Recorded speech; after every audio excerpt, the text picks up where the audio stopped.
사사기 14장 1절부터 7절까지 말씀 보겠습니다. 우리 자리에서 다 같이 일어나셔서요. 한 절씩 교독하도록 하겠습니다.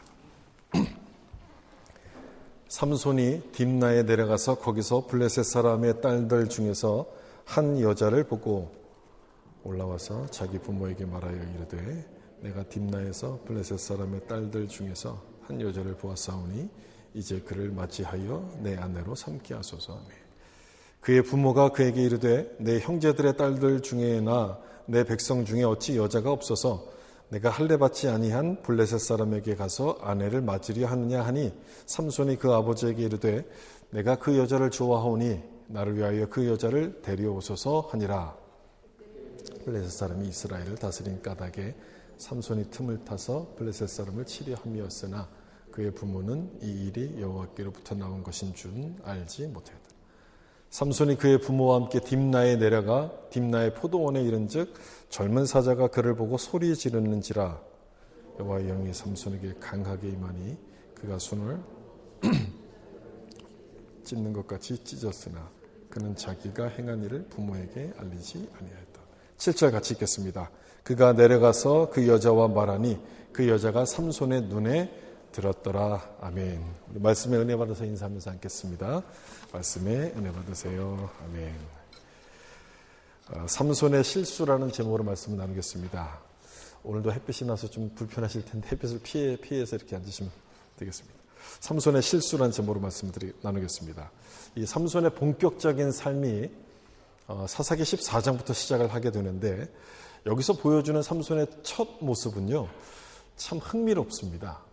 왜냐하면 그 모습에서 삼손이 어떤 사람이고 삼손의 인생이 왜 용두사미가 되었는지를 아주 분명하게 나타내 보여주기 때문에 그렇죠. 우리가 읽었던 그 1절 말씀을 다시 한번 보시면 삼손이 딥나에 내려가서 거기서 블레셋 사람의 딸들 중에서 한 여자를 보고 이렇게 되어 있습니다. 이 말씀이 삼손에 대한 첫 번째 말씀이에요. 참 흥미롭지 않습니까? 한 여자를 보고 이렇게 돼요. 이 삼손의 인생이 앞으로 어떻게 펼쳐질 것인가가 예상이 되는 그런 대목이죠. 삼손의 여성 편력은 아주 유명하지 않습니까? 이 대개 들릴라를 딱 이렇게 떠올리시겠지만 여자가 한 명이 아니었어요. 여기 14장, 15장, 16장에 보면 3명의 여자가 나오는데 이들을 통해서 벌어지는 일들을 보면서 우리에게 어떤 교훈을 주시는가를 오늘 좀 생각해 보려고 하는데요. 첫 번째 여인이 바로 여기 나오는 딥나의 여인입니다. 여기에 삼손이 딥나에 내려가서라는 표현이 나와요. 내려가서. 성경을 읽다 보면 올라가다는 표현이 나올 때가 있고요. 내려가다는 표현이 나올 때가 있습니다. 올라가다는 표현은 주로 성전을 향하였을 때, 성전으로 올라가다 이렇게 표현을 많이 쓰죠. 하나님의 뜻을 이루고자 한다는 의미를 표현하기 위해서는 올라간다 이런 표현을 많이 써요. 이 가나안 땅에 대해서 말씀하실 때도 마찬가지였어요. 이 가나안 땅에 대해서도 올라가게 하셨다 이런 표현을 써요. 그럼 반대로 내려가다는 뜻은 뭐겠습니까? 반대겠죠. 하나님 말씀과는 정반대의 일을 할 때 불순종을 나타낼 때 내려가다는 표현을 주로 써요. 그 일로 말미암아 불길한 결과를 암시하게 될 때 내려가다는 표현을 사용하는데 여기도 마찬가지예요. 이 딥나는 블레셋 땅이거든요. 거기로 갔다는 얘기는 블레셋 사람들과 왕래를 하고 같이 살았다는 뜻이에요. 그리고 그 일이 전혀 이상한 일이 아니었다는 그런 의미였던 거죠. 하나님께서 원하셨던 것은 이 블레셋과의 공생을 원하셨던 것이 아니라 이들을 몰아내고 기업으로 주신 그 땅을 정복하는 것이 하나님이 원하시는 것이고 사명이었는데 그 일에는 손을 놓아버리고 이 나실인으로 서운한 삼손마저 그곳에 가서 이 블레셋 여인과 사랑에 빠져서 결혼하겠다고 이야기를 했다는 거예요. 그래서 그걸 표현하기 위해서 딥나로 내려갔다 이렇게 표현하면서 하나님이 보실 때 좋은 모습이 아니었다는 것을 지금 여기서 나타내 보여주고 있죠. 나실인으로 태어난 삼손이 전혀 나실인답지 않은 모습으로 그의 삶을 시작하는 거예요. 여러분 시작이 이러면 끝이 어떻겠습니까? 끝도 역시 좋을 리가 없어요. 삼손의 비극적인 결말은 바로 이 여자 문제 때문에 이루어지게 되죠. 그 다음 나오는 2절도 보시면 올라가서 자기 부모에게 말하여 이르되 내가 딥나에서 블레셋 사람의 딸들 중에서 한 여자를 보았사오니 이제 그를 맞이하여 내 아내로 삼게 하소서. 이 블레셋 여인과 사랑에 빠졌어요. 그래서 이 여인과 내가 결혼해야 되겠다라고 부모에게 얘기하는 거예요. 내 아내로 삼게 하소서. 여러분, 이 표현은 허락을 구하는 표현이 아니고요. 그렇게 하겠다, 통보하는 표현이에요. 이 당시만 해도 양가 부모의 합의를 통해서 결혼들이 이루어졌거든요. 근데 삼손은요, 자기가 나서가지고 이 여인과 결혼하겠다, 이렇게 얘기를 하는 거예요. 이 일이 얼마나 무모했던 것인지 삼손이 모르는 것도 아니에요. 알면서도 막무가내로 결혼하게 해달라고 지금 요구를 하는 것입니다. 성경 여기 한글 성경은 그 표현이 잘 나타나지 않는데 성경을 잘 읽어보시면요, 이 결혼 요청이 얼마나 무모한 것인지를 그 문장의 표현 갖고 지금 이야기를 합니다. 여기서부터 보시면 한 여자를 보았사오니, 여기서부터 히브리어 성경에 보시면 이렇게 돼 있어요. 한 여자란 단어가 이샤라는 단어거든요. 이샤. 여자를 보았사오니 그를 맞이하여 그를 취하게 하소서 아내로, 이렇게 끝부분에 나와 있어요. 이 아내라는 단어도 이샤라는 단어예요. 여자와 아내가 똑같은 단어예요. 여자로 시작해서 여자로 끝나는 문장으로 이렇게 딱 구성이 되어 있어요. 이 문장을 통해서 말하려고 하는 것이 뭐겠습니까? 삼손이 여자에 홀려가지고 자기가 나실인이라는 사실조차 잊어버린 그 모습을 여자로 시작해서 여자로 끝나는 문장을 통해서 이렇게 딱 보여주는 거예요. 그럼 왜 이 결혼이 문제가 되는 것일까? 첫 번째는 이 딥나 여인이 적의 여인이었기 때문에 그렇죠. 블레셋은 적이 아닙니까? 이스라엘의 적의 여인이었어요. 삼손이 로미오도 아니고 로미오와 줄리엣과의 사랑도 아닌데 이렇게 적의 여인을 지금 사랑하는 거예요. 이 딥나는 삼손이 정복해야 되는 곳인데 거기 가서 그 일을 하지 않고 여자만 보고 이렇게 온 거예요. 딥나에 가서 여자를 본 것 외에는 아무것도 안 합니다. 그냥 곧바로 돌아와가지고 자기 아버지에게 결혼시켜달라고 얘기하는 걸 보면 삼손은 하나님이 주신 사명에는 아무런 관심이 없는 그런 모습을 보여주고 있어요. 왜 관심이 없었을까? 그 다음 3절을 보시면 제가 중간쯤부터 기록했는데 결혼을 반대하는 아버지에게 삼손이 하는 말이 이 말이에요. 삼손이 그 아버지에게 이르되 내가 그 여자를 좋아하오니 나를 위하여 그 여자를 데려오소서 하니라. 왜 삼손이 하나님의 주신 사명에 관심이 없었을까? 그 여자를 좋아하오니 그 여자 때문에였던 거예요. 나실인에 대한 사명, 거기에는 관심이 전혀 없었다는 거예요. 이 여자 때문에. 그런데 성경에서 이렇게 표현을 쓴 이유가 있습니다. 이것도 한글 성경엔 표현이 잘 나타나지 않는데 요 여자를 좋아하오니 요 부분을 히브리어 원문을 그대로 번역을 하면 직역하면 이런 표현이 돼요. 그 여자가 내 눈에 옳습니다. 내 눈에 옳습니다. 내 눈에 좋아 보입니다. 이런 뜻이에요. 아마 영어 성경에서 여기 아마 정확하게 그렇게 번역이 됐을 거예요. 그녀가 옳아 보이고 그녀가 좋아 보인다는 거예요. 그녀의 라이프 스타일이 좋아 보이고 그리고 그녀가 섬기는 신도 좋아 보이고 그녀와 같이 살고 있는 블레셋 사람들이 좋다는 거예요.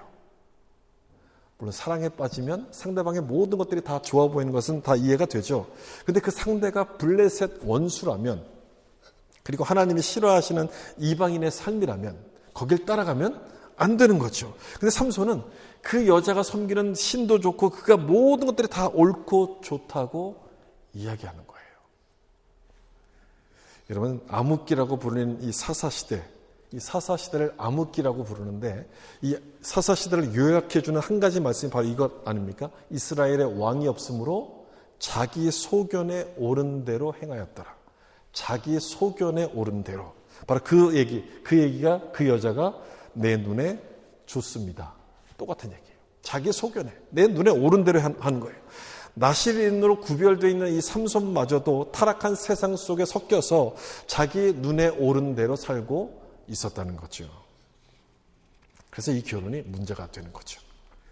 여러분, 우리는 이 세상 속에 살고 있지만 이 세상을 피해서 살아갈 수 없습니다.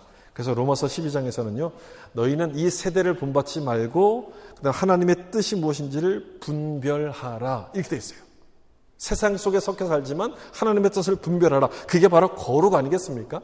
성경이 거룩을 말씀하시는 것은요. 세상과 구별되어서 살라고 하시는 말씀이에요. 제가 지난주에도 말씀드렸지만 구약의 나실인은 지금으로 말하면 누구에게 해당되는 겁니까? 그리스도인들, 우리들에게 해당되는 거예요. 따라서 우리가 이 세상과 구별된 삶을 살아가야 되는데 여러분들 그렇게 살아가고 있습니까? 말세가 되면 될수록요, 사람들은 돈을 사랑하고 자기를 사랑한다고 말씀하고 있어요. 바로 지금 이 시대가 바로 그런 시대 아닙니까? 여러분, 지금 시대가 추구하고 있는 것은요, 내 눈에 좋은 대로 사는 거예요. 내 눈에, 내가 하고 싶은 대로 사는 거예요. 하나님께서 뭐라고 하시든지 간에 내가 좋으면 그만이지, 그렇게 생각들을 합니다. 그래서 지옥도 없다고 주장하고요, 교회를 안 나가도 천국에 갈 수 있다라고 이렇게 사람들이 말합니다. 하나님 말씀보다도 내가 좋다고 생각하는 그것만 주장하는 그런 시대예요. 따라서 우리는 나는 어떤가를 늘 기억하고 되돌아봐야 돼요. 예수 믿는 우리들은요, 세상의 트렌드가 아니라 하나님의 말씀을 따르는 자들 아닙니까? 말씀을 따르는 자들. 여러분, 이 사실을 여러분 절대로 잊어버리면 안 돼요. 우리가 판단하는 옳고 그름의 기준은 하나님이에요. 하나님의 말씀이어야 하는데 삼손이 그렇게 하지 않았어요. 삼손은 자기 눈을 기준으로 삼아요. 여러분, 이 3절의 하반절에 나온 이 말씀이 지금 강조하는 것은 뭐냐면 하나님의 눈을 기준으로 삼아야 될 사람이 자기의 눈을 기준으로 갖고 살았다. 그걸 지금 얘기하는 거예요. 여러분, 그 결과가 무엇인지 아십니까? 나중에 뒤에 가면 나오겠지만 삼손의 눈이 뽑히게 돼요. 눈이 뽑혀요. 다른 사람들은 자기 눈에 오른 대로 산다 할지라도 나실인 삼손은 그러면 안 되는 거였죠. 하나님의 눈에 오른 대로 살았어야 생각했어야 되는데 세상 사람처럼 살아갔으니 뒷나로 내려갔다. 그 표현처럼 그의 인생이 내리막 인생이 되어버립니다. 계속 이어지는 장면에서도 삼손은 자기 눈에 오른 대로 행동을 하게 되는데 결혼을 시켜달라고 계속 조르니까요, 아버지 마누아도 거절할 수가 없어가지고 그래 한번 보러 가자 이렇게 하고 이제 같이 갑니다. 여기서 내려가는 길에 우리가 아주 잘 아는 사건 하나가 벌어지게 돼요. 삼손을 향해서 사자가 딱 덤벼드니까 맨손으로 그 사자를 이렇게 찢어서 죽이게 돼요. 잘 아는 사건이죠. 이 일로 인해서 삼손이 괴력을 가진 장사, 힘이 장사라는 것이 알려지게 되는데 여러분, 이 힘이 어디서 나왔을까요? 삼손의 이 힘, 사자를 죽일 정도의 이 힘이 어디서부터 나왔을까? 날 때부터 이런 힘을 갖고 태어난 것일까? 아닙니다. 그렇지가 않습니다. 오늘 본문 6절 말씀을 보시면 이렇게 되어 있어요. 여호와의 영이 삼손에게 강하게 임하니 그가 손에 아무것도 없이 그 사자를 염소 새끼를 찢는 것 같이 찢었으나, 삼손이 가진 힘의 근원, 어디서부터 이 힘이 온 거예요? 하나님이 주셨다고 되어 있어요. 하나님이. 이 말씀을 잘 기억하셔야 돼요. 삼손은 이것을 잊어버리고 머리카락이 힘의 근원인 줄 알았다가 큰 봉변을 당해요. 여러분, 우리도 마찬가지 아닙니까? 내가 가진 힘의 근원, 학벌도 아니고요, 인맥도 아니고요, 내 통장에 들어있는 잔고도 아니라 하나님이에요. 하나님. 우리 힘의 근원은 하나님이에요. 하나님이 함께 하시면 나처럼 약한 사람이라 할지라도 이 사자보다 더 강력한 힘을 발휘할 수 있게 된다는 거예요. 그걸 기억하시면 우리가 어떤 상황 가운데 있을지라도 낙심하지 않을 것이고 감사하는 마음 갖고 살아갈 수 있게 되는 겁니다. 사실 여기서 삼손이 맨손으로 사자를 죽이게 되잖아요. 이게 삼손의 힘을 증명해 주는 사건이기도 하지만 성경이 그것을 말하려고 기록하는 것은 아니에요. 삼손은 힘이 센 사람이다. 그걸 말하려고 기록하는 것이 아니에요. 그럼 뭘 말하려고 기록하는 것이냐? 삼손은 나실인인데 이 나실인의 규례를 쉽게 어기는 사람, 이걸 보여주려는 거예요. 나실인의 규례를 쉽게 어기는 사람, 사자가 공격했으니 어쩔 수 없다라고 말할 수도 있겠지만 다른 방법으로도 쫓아낼 수 있었어요. 사자를 죽이면요, 이 동물의 주검을 만지게 되는 것 아닙니까? 그 죽이는 과정에서 이 사자의 피도 묻겠죠. 동물의 사체를 접촉하면 부정해져요. 그래서 하나님께서 나실인에게 동물의 주검을 만지지 말라, 시체를 가까이 하지 말라고 말씀하셨음에도 불구하고 삼손은 그렇게 해요. 그렇게 해요. 이방인과의 결혼도 나실인에겐 어울리지 않는 거였잖아요. 이제는 삼손이 율법까지 아무렇지 않게 어깁니다. 어겨요. 그 일이 옳지 않다는 것은 삼손도 알았어요. 이 사자를 죽이는 게 옳지 않다는 것을 알았어요. 그래서 부모에게 얘기를 안 한 거죠. 얘기하면 혼나니까 얘기를 안 해요. 몰라서 안 한 게 아니라 알면서도 불법을 행하는 것인데, 문제는 이런 모습이 계속 반복이 된다는 거예요. 이렇게 지나가고 또 며칠 지나서 다시 삼손이 딥나로 내려가는데 그때 앞에서 죽였던 이 사자의 몸에 벌이 집을 짓고 거기에 꿀이 있는 걸 봐요. 그래서 그 꿀을 떠먹어요. 그리고 자기 부모에게도 그 꿀을 가져다가 줍니다. 어찌 보면 참 효자네, 착하구나 이렇게 생각할 수도 있잖아요. 근데 그게 아니었어요. 효자라는 것을 말하려고 이 내용을 기록하고 있는 것이 아니라 삼손이 또다시 동물의 주검을 만지면서 나실인의 규례를 어기고 있다는 것을 지금 보여주려는 거예요. 심지어 이번에는요, 그 꿀을 떠가지고 부모에게 줌으로 말미암아 부모까지 부정하게 만들고 있다는 거예요. 여기에 대해서 전혀 문제의식, 무감각했다는 것을 보여주는 말씀이에요. 삼손은 그저 자기 눈에 좋은 대로 자기 기분대로 행동하는 그런 모습이었다는 것을 강조하는 말씀이죠. 그 다음에는 이제 딥나 여인과 결혼식하는 장면으로 이어지게 되는데 여기서도 마찬가지예요. 14장 11절을 보시면 이 결혼식 중에 한 장면이에요. 무리가 삼손을 보고 30명을 데려와서 친구를 삼아 그와 함께 한지라. 이 결혼식이 딱 벌어질 때 이 신랑과 친구가 되게 하기 위해서 30명의 이 남자를 데리고 와서 결혼식 중에 이렇게 친구가 되게 하는 거예요. 이 풍습은 이스라엘의 풍습이 아니라 블레셋의 풍습이에요. 블레셋. 지금 삼손이 결혼하려고 한 여자가 블레셋 사람이다 보니까 그들의 관습을 따랐던 거겠죠. 이스라엘 사람으로서 블레셋의 풍습을 따라가고 있는 모습을 지금 보여주는 거예요. 그런데도 하나도 이상해하지 않아요. 그게 좋아 보였던 것이고 그게 옳게 보였기 때문에 그냥 그걸 따라가고 있다는 거예요. 아마 블레셋의 입장에서는 삼손이 이스라엘 사람이잖아요. 적이잖아요. 원수잖아요. 그러다 보니까 좀 의심이 있었겠죠. 이 사람이 도대체 어떤 마음을 품고 있는 것인가. 이 30명과 친구가 되게 하면서 알아보기 위해서 아마 그렇게 했을 수도 있겠어요. 이때 삼손이 수수께끼를 하나 내죠. 그리고 그 답을 자기 부인에게만 살짝 알려줍니다. 근데 이 여인이 팔이 안으로 굽는다고 친구들에게 그 답을 알려줘버려요. 그래서 수수께끼를 딱 맞춰요. 화가 났죠, 삼손이. 화가 난 삼손이 약속한 대로 이 블레셋 사람에게서 30벌의 옷을 뺏어가지고 이 친구들에게 다 주고 집으로 갑니다. 진짜 사건은 여기서부터예요. 진짜 사건. 이 결혼식을 엉망으로 만들었잖아요. 뭔가 미안한 마음이 있었던지 삼손이 다시 딥나로 내려갔는데 자기 부인을 다른 남자에게 줘버린 거예요. 다른 남자와 결혼시켜버린 거예요. 이제 화가 났죠. 이 뚜껑이 열린 삼손이 여우 300마리를 잡아요. 그래서 꼬리를 묶어가지고 거기다 횃불을 꽂아놓고 밭으로 이렇게 내모읍니다. 여러분 여우가 얼마나 빠른지 아시죠? 얍삭 빠른 동물인지 아시잖아요. 근데 300마리를 잡아요. 대단하죠. 대단해요. 삼손이 힘이 세기만 한 것이 아니고요.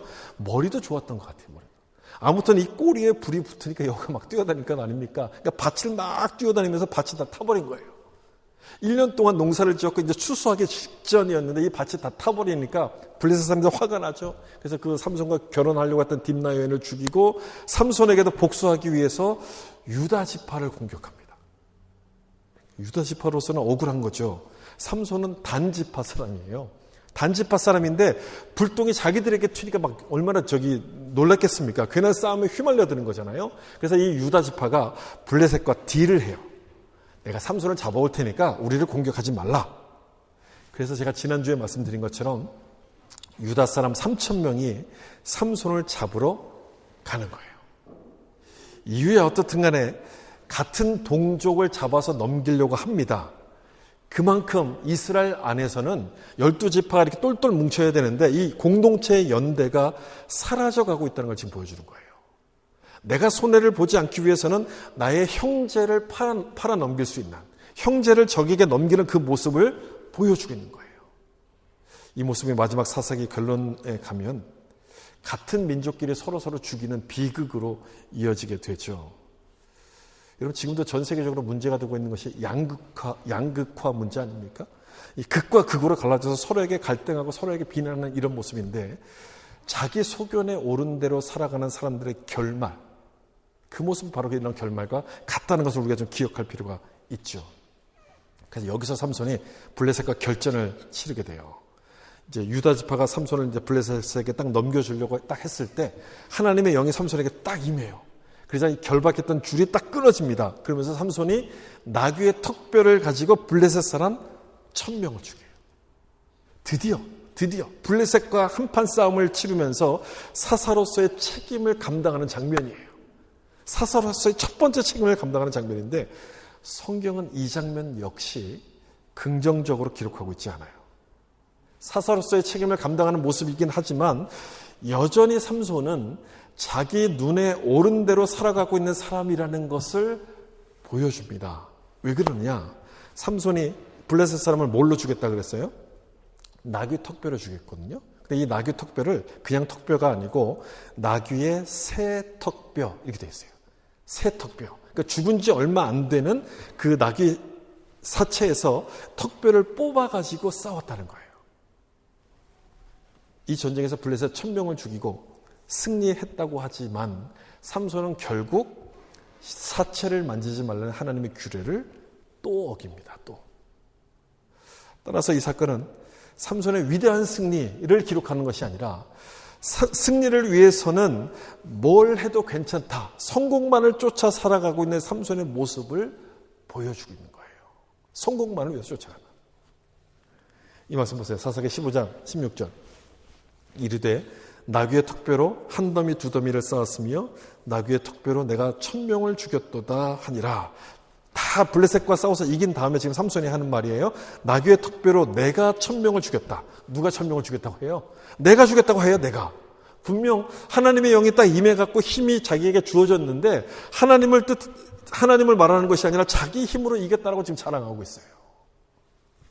삼손은 블레셋과 싸우면서 하나님의 이름을 한 번도 부르지 않습니다. 하나님을 찾지도 않아요. 그저 자기 힘만 의지하는 모습을 보여줘요. 그러다 여러분 언제 하나님을 찾는지 아십니까? 하나님을 찾는 때가 딱 한 번 나와요. 언제냐? 전쟁이 다 끝나고 땀을 너무 많이 흘려가지고 목이 마르니까 하나님을 찾아요. 목이 마를 때 그제서야 물 좀 달라고. 하나님 이대로 있다 죽겠습니다. 물 좀 주세요라고 하나님을 찾기 시작해요. 여러분 잘 보세요. 이 장면은요. 삼손이 하나님을 찾을 때는 언젠가 목이 마를 때예요. 나에게 뭔가 필요할 때 하나님을 찾는 거예요. 다시 말하면 필요한 게 없으면 하나님을 찾지 않았어요. 우리도 종종 그럴 때가 있지 않습니까? 평안할 때는 하나님을 잊어버렸다가 문제가 생기면 기도하잖아요. 삼손의 모습을 보고 있으면 바로 우리들의 모습을 보는 것 같은 그런 모습들이 자꾸만 이제 생각이 나요. 삼손이 이제 블레셋을 죽이고 이겼잖아요. 그래서 그 장소 이름을 라맛 레히라고 이름을 붙입니다. 나귀 턱뼈의 산 이런 이름이에요. 그러니까 이 이름은 나의 업적을 자랑하기 위해서 붙인 이름이에요. 내가 이런 일을 했다. 이걸 업적을 자랑하려고 붙인 이름인데 그렇지만 블레셋을 1000명이나 죽이는 괴력을 가진 삼손이었지만 자기의 목마름 하나를 해결하지 못합니다. 아무리 능력이 뛰어나도 나의 문제 하나 해결할 수 없는 그런 존재가 인간이라는 것을 보여주는 그런 모습이 있죠. 그런데 하나님께서 물을 달라고 하니까 물을 주세요. 물을 주세요. 그리고 그 샘물의 이름을 이렇게 불렀어요. 엔 학고레. 부르짖는 자의 샘이라고 이름을 딱 붙여요. 여러분 이 샘물이 가진 이름에는 두 가지 의미가 있어요. 하나는 스스로 높아져서 교만해지는 사람이라도 하나님께서 그 사람에게 은혜를 베푸신다. 그런 의미가 하나가 있어요. 그리고 또 하나 두 번째 의미는 아무리 힘이 센 삼손이라도 하나님이 도우셔야지만 살 수 있다는 그런 의미가 있어요. 엔학고레 부르짖는 자의 샘. 하나님께서 은혜를 주신다. 그리고 은혜가 없으면 살 수 없다는 그것을 보여주는 거예요. 자기 소견에 옳은 대로 행동하던 이 삼손에게 하나님은 이 샘물을 통해서 까불지 마라. 너도 내가 도와줘야지만 살 수 있는 그런 인생이야, 존재야. 이걸 하나님께서 가르쳐 주시는 거예요. 여러분 그렇지 않습니까? 아무리 능력이 뛰어나다 할지라도 그 힘으로 우리가 살아가는 게 아니잖아요. 그 능력으로 살아가는 것이 아니라 우리는 목마름 하나 해결할 수 없는 그런 연약한 존재들 아닙니까? 그걸 인정하고 겸손히 하나님의 은혜를 구할 때 우리가 살아갈 수 있는 거예요.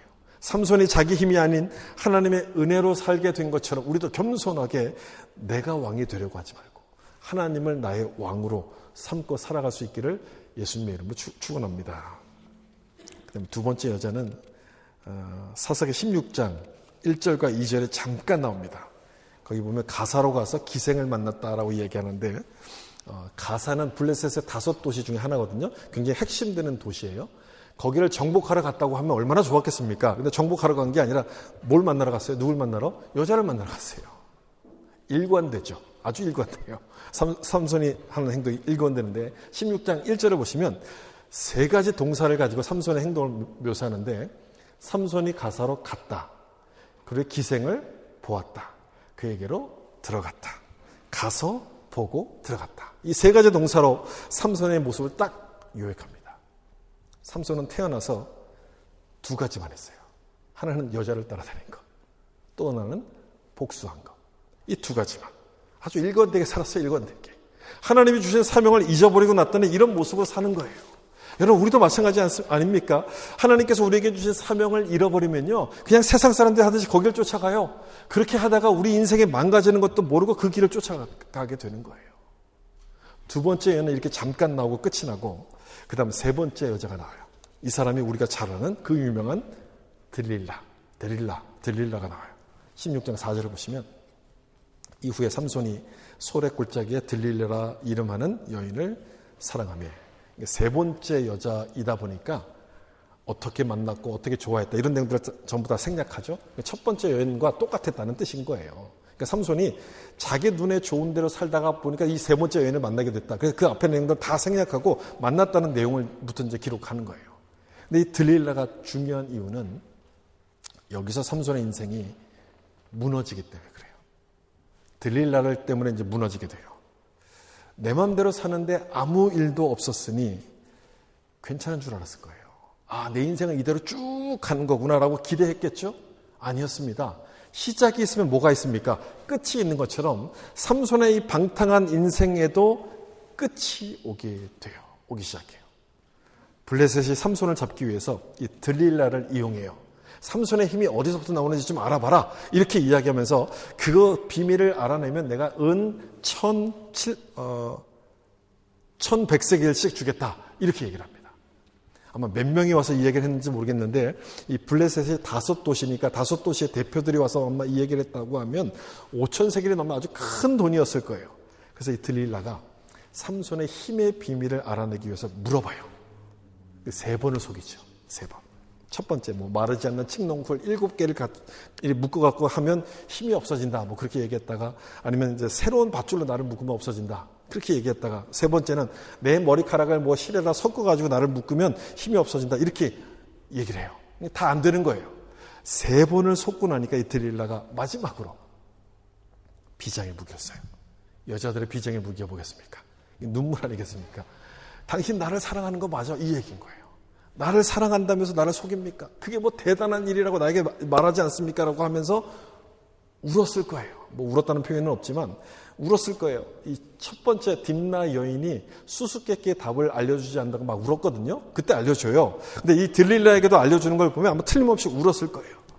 삼손이 비밀을 딱 알려줘요. 여자의 눈물에 넘어가서 비밀을 알려주는데 자기는 나실인으로 태어났기 때문에 한 번도 머리를 깎은 적이 없다. 그래서 이 머리를 깎으면 내 힘이 사라질 거라고 이야기를 해줍니다. 여러분 여기서 잘 보셔야 될 건 뭐냐면 삼손이 정말 그렇게 믿고 있었다는 거예요. 그 부분을 잘 보셔야 돼요.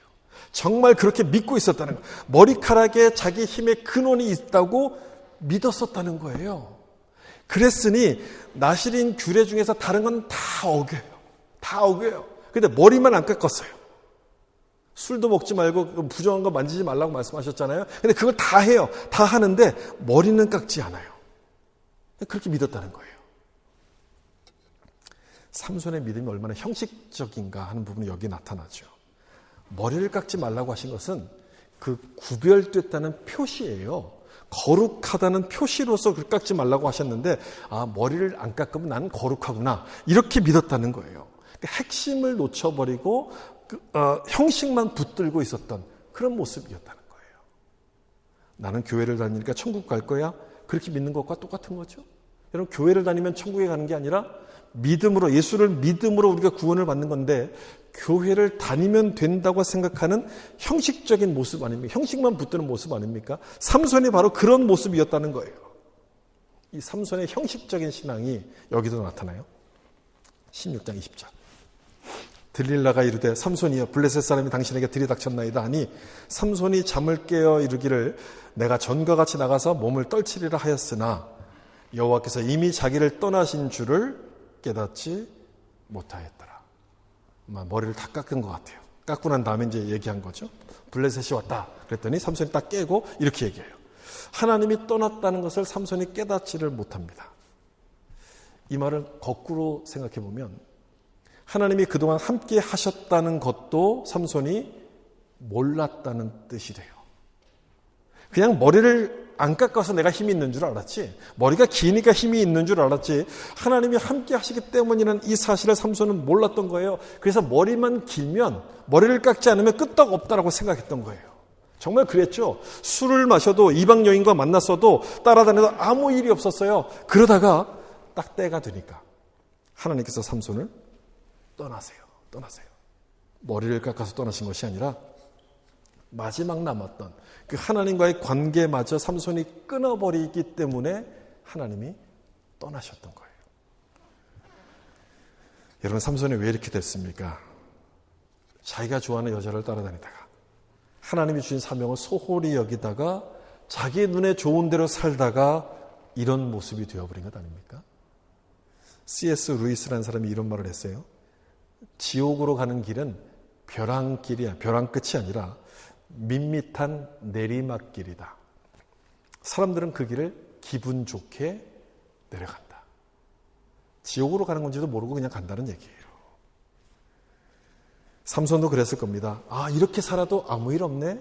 아, 술을 먹어도 내가 이방 여인을 따라다녀도 아무 일 없네 하면서 자기 좋은 대로, 그냥 자기 눈에 좋은 대로 삽니다. 그러다가 미혹이 돼서 하나님이 주신 사명을 까마득하게 잊어버리고 그냥 자기 눈에 좋은 대로 따라서 살아요. 그러다가 삼손은 머리를 깎이죠. 블레셋에게 잡혀서 눈이 뽑히게 돼요. 여러분, 왜 삼손의 눈이 뽑혔을까요? 다른 방법으로도 고문할 게 참 많았을 텐데 삼손을 잡아간 블레셋 사람들이 삼손의 눈을 뽑아요. 왜 눈이 뽑혔을까? 하나님의 눈으로 살아야 될 사람이 자기의 눈으로 판단하면서 불순종했기 때문에 그런 것 아니겠습니까? 하나님보다 자기 소견에 옳은 대로 사는 사람이었기 때문에 그렇게 하셨던 것 아니었겠어요? 여러분, 자기 눈에 옳은 대로 사는 사람을 회복시키려면 뭘 해야 되겠습니까? 자기의 눈대로 쫓아가니까 그 사람을 회복시키려는 방법은 하나밖에 없어요. 그의 눈을 빼는 것밖에 없어요. 이 장면을 어떤 목사님이 이렇게 설명하셨어요. 하나님 앞에서 들릴라를 뽑아내지 않으면 내 눈이 뽑힌다. 들릴라를 뽑아내지 않으면 내 눈이 뽑힌다. 오늘 삼손의 실수를 보면서 우리가 기억해야 될 모습이 바로 이 장면이에요. 들릴라를 뽑아내지 않으면. 여러분, 들릴라, 삼손을 넘어지게 만들었던 약점 아니겠습니까? 사람 누구에게나 다 약점이 있어요. 그런데 그 약점을 잘 관리하면 보약이 되지만 잘못 관리하면 독약이 돼요. 여러분의 약점은 무엇입니까? 여러분의 들릴라는 무엇일까요? 하나님보다 더 사랑하는 것이 있다면 그것이 바로 나의 약점이고 들릴라인데 그걸 뽑아내지 않으면 내 눈이 뽑히는 거예요. 삼손을 보면서 안타까운 게 바로 그 점이에요. 눈이 뽑힌 다음에서야 자기 힘의 근원이 하나님이시라는 것을 깨달았었다는 거예요. 그 전에 깨달았다면 여러분 얼마나 좋았겠어요. 그 전에 알았더라면 얼마나 좋았을까. 그래서 우리는 이렇게 기도해야 돼요. 하나님, 내 안에 자리 잡고 있는 들릴라를 뽑아내게 하소서. 제거하게 도와주시옵소서. 그렇게 삼손의 실수를 교훈 삼으셔서 하나님이 기뻐하시는 인생을 살아갈 수 있기를 예수님의 이름으로 축원합니다.